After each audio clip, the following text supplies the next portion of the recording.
Қызық әлем бағдарламасына қош келдіңіздер. Адамзат баласы мекен еткен 18 мың ғаламшардағы тамылжыған табиғаттың қойнауында талай жұмбаққа толы жаратылыс бар. Тіпті кейбір мыңжылдық тарихты бүркенген көне ағаштар мен тастардың, өзен мен көлдердің сыры ашылмай келе жатыр. Табиғат байлықтарының ішінде теңіздерді ерекше жікке бөліп әңгімелеуге де болады. Ол мұхит сияқты орасан үлкен, өзен секілді ағысы қатты болмаса да теңіздің өзіне тән құпиясы мен сұлулығы, жан тербейтін толқыны әсерлі болады. Олай болса, әлемдегі ең үлкен әрі әдемі, қызықты деректерге бай су қоймаларын сұрыптап көрейік.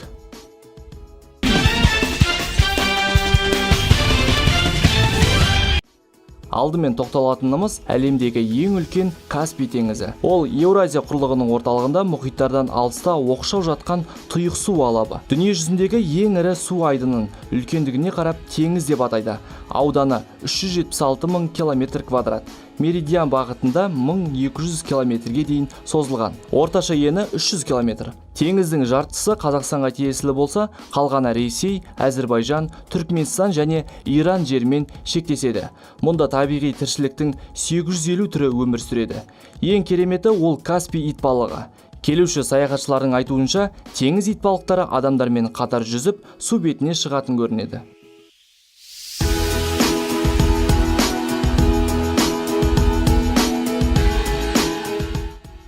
Виктория теңізі болса, ол әлем бойынша үлкендігі жағынан 3-ші орын алады. Ол Танзания, Кения, сондай-ақ Уганда елдеріне тиесілі. Ағылшын жиһанкезі Джон Хеннингс Пик 1858 жылы аталмыш теңіз туралы жаңалық ашып, оған Виктория патшайымның есімін берген. Су көлемі 68 мың километр, ал ұзындығы 320 шақырымға созылып жатыр. Қазіргі таңда оның жағалауын 30 миллион халық мекендейді.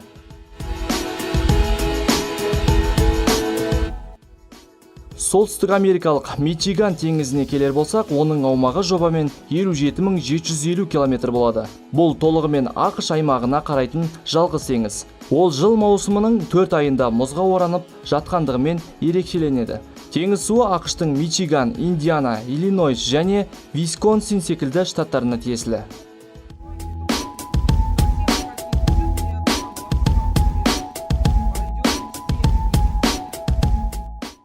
ақш пен Канадаға ортақ үлкен көлдің бірі Гурон деп аталады. Аумағы 59,6 мың шақырымды құрайды. Ол арқылы Мичиган мен Канаданың Онтарио провинциясына шығуға болады.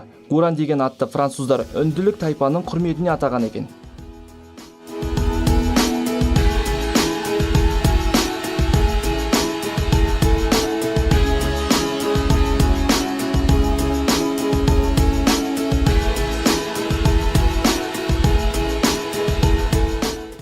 Верхнее су айдынына тоқталайық. Ол солтүстік америкалық ең ірі, суық әрі терең теңіздерінің бірі.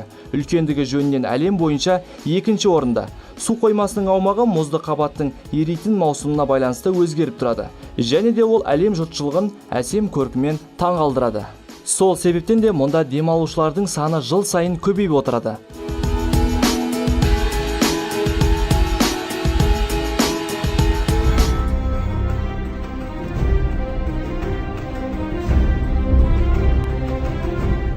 Еліміздегі Арал теңізіне келер болсақ, ол Қазақстан мен Өзбекстан шекарасында орналасқан ірі су тоған болып есептеледі.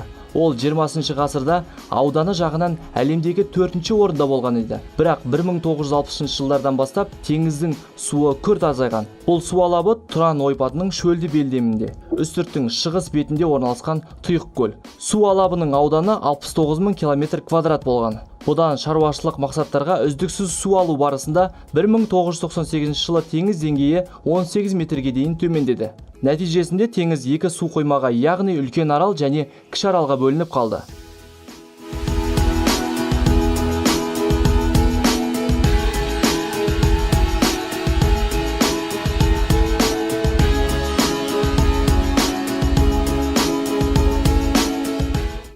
Танганьика орталық Африкада орын тепкен ірі көл. Оны 1858 жылы ағылшын жиһанкездері Бёртон мен Джон Спиг ашқан. Теңіздің жағалаулары 4 мемлекетке тән. Атап айтар болсақ, Конго, Танзания, Замбия және Бурундия. Теңіздің аумағы 34 мың километрді алып жатыр. Жағалауы көбіне тастардан тұрады. Ол сонысымен де алыстан көз тартады. Ал жергілікті тұрғындар болса көбінесе балық шаруашылығымен шұғылданады.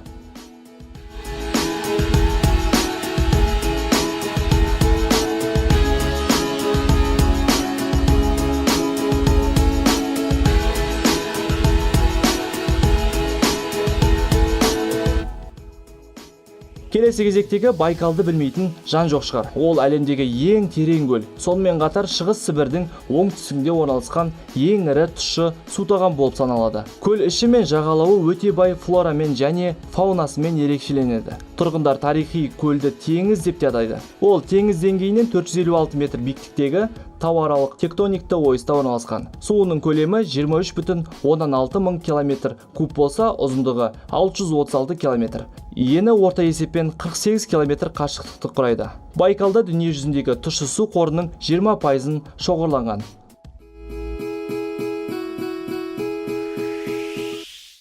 Үлкен аюлы Канаданың солтүстік бөлігінде жатқан ең үлкен көл. Маккензи өзені осы көлге құяды. Көл жағалауы әдемі табиғатымен көз тартады, және де оның суы өте мөлдір. Қазан-мамыр айлар аралығында ол мұз құрсанып жатады. Жағалауы биік жартасты, құзды болып келеді. Маңайын қылқан жапырақты орман көмкерген. Көлде кемелер жүзіп, балықтың түр-түрі ауланады.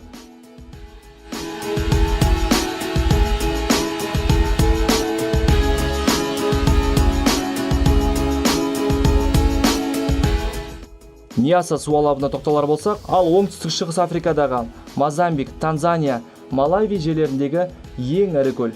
Сонымен қатар оны Шығыс Африка тау қыраттарындағы тектоник деп те атауға болады. Ньяса дүние жүзіндегі аса ірі әрі терең көлдердің қатарына кіреді. Тереңдігі 726 метр, ал ұзындығы 580 километр. Жағалары тік жарлы жартасты. Өзен ағыны мен жауын шашын көлге жылына 72 километр куб су қосады екен. Оның 66 километр кубы булануға кетсе, қалғаны Шире өзен арқылы Замбезиге қосылады. Көлде қолтырауын, бегемот және басқа да су құстары көп. Сондай-ақ ол балыққа өте бай. Және де бұл көлде ерте заманнан бері су жолы ретінде пайдаланып келеді.